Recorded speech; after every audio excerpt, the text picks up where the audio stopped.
Have you ever worried that your family might not have enough food to eat? Hard to imagine. Not for our grandparents' generation.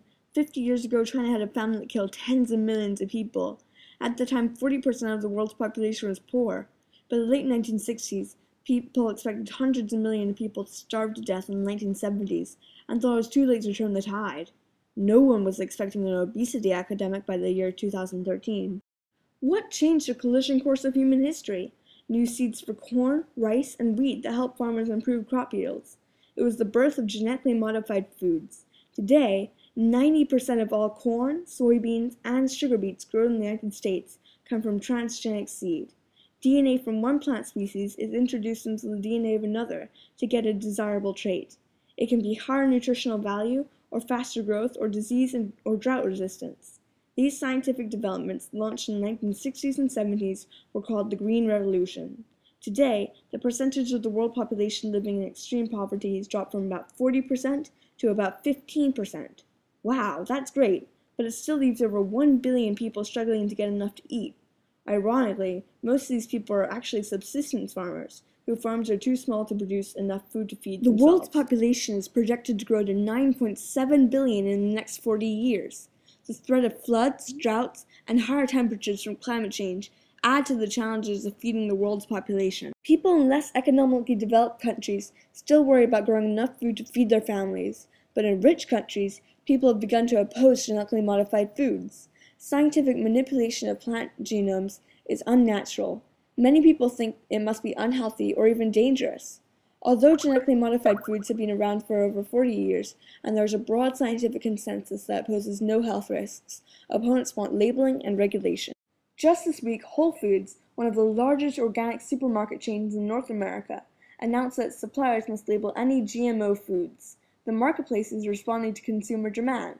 People in rich countries can now shop in stores like Whole Foods to buy fruits and vegetables grown without transgenic seeds or man-made fertilizers or pesticides. GMO food has been limited to plants, but the US FDA has recommended approving the first ever genetically engineered protein. That's right, soon GM salmon will be on dinner tables.